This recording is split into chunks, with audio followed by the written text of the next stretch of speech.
Naparito ako upang tawagin ang mga makasalanan. Mapagpalang araw ng Sabado mga kapanalig, maligayang kapistahan ni San Antonio Abad. Ito po si Sister Rose Agtarap ng Daughters of St. Paul para sa mabuting balita. Magnilay tayo sa Ebanghelyo ngayon.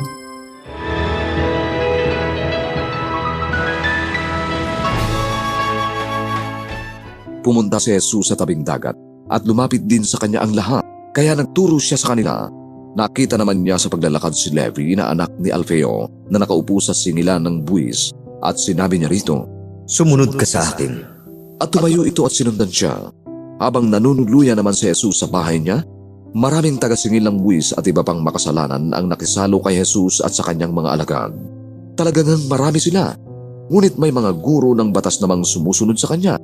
Nang makita nila na nasa hapag siya kasama ng mga makasalanan at maniningil ng buwis, sinabi nila sa kanyang mga alagad, "Ano?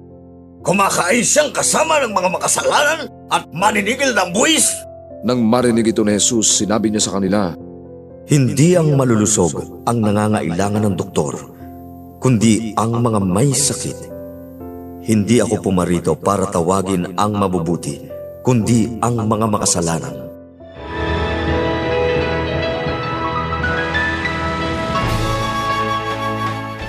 Nang makita ni Jesus si Levi na nakaupo sa paningilan ng buwis, ay sinabi niya, "Sumunod ka sa akin." At tumindig ito at sumunod sa kanya. Bakit kaya gano'n na lamang kabilis ang tugon ni Levi sa paanyaya ni Jesus? At bakit binigyan ng pansin ni Jesus si Levi? Si Levi ay isang tax collector at galit sa kanya ang mga Hudyo dahil nangingikil siya at lagi siyang may porsyento sa kanilang buwis. Mukhang pamilyar ano po? Marami sa ating mga kapatid ang nasisilaw sa salapi, naliligaw na landas at nalululong sa pandaraya. Subalit narito ang Diyos na nanawagan sa atin sa pagbabalik sa Kanya. Sinabi ni Jesus, "Hindi ako naparito upang tawagin ang mga matuwid kundi ang mga makasalanan." Napakagandang pagnilayan ito. Ang bawat isa sa atin ay nagkasala at patuloy na nagkakasala. Ngunit patuloy siyang naghihintay sa ating pagbabalik loob sa Kanya. Ang habag at awa ng Diyos ay laging nag-aanyaya sa atin na iwasan ang kasalanan.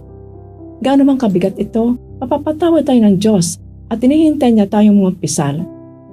Sa pagtanggap ng ating kasalanan at paghingi ng kapatawaran, tayo ay mapapalapit sa Diyos at magkakaroon tayo ng pag-asa.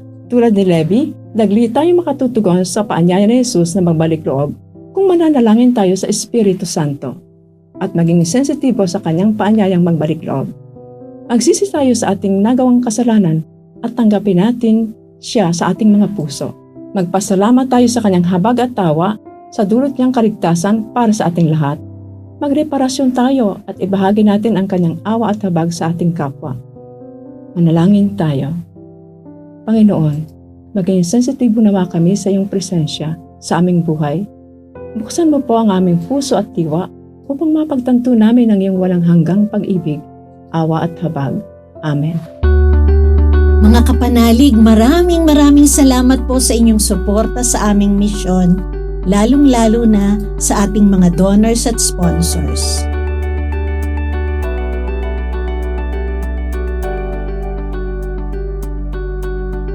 Subscribe, like, share, and follow po lines sa aming social media accounts.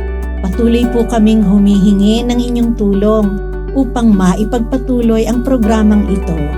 Maaari po ninyong ipadala ang inyong love offerings at donasyon sa aming donations channels. Makakaasa po kayo na kasamang lagi ang inyong mga intensyon at kahilingan sa aming panalangin araw-araw.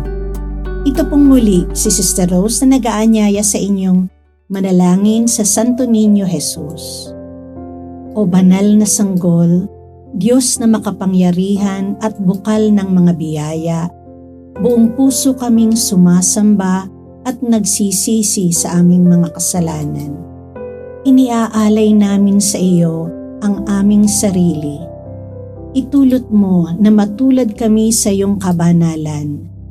Gawin mo kaming maamo, mababa ang loob, matiisin, malinis, maunawain sa kapwa, at masunurin sa kalooban mo.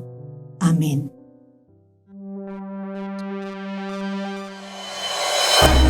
We are here to provide a new way of communicating and proclaiming the gospel.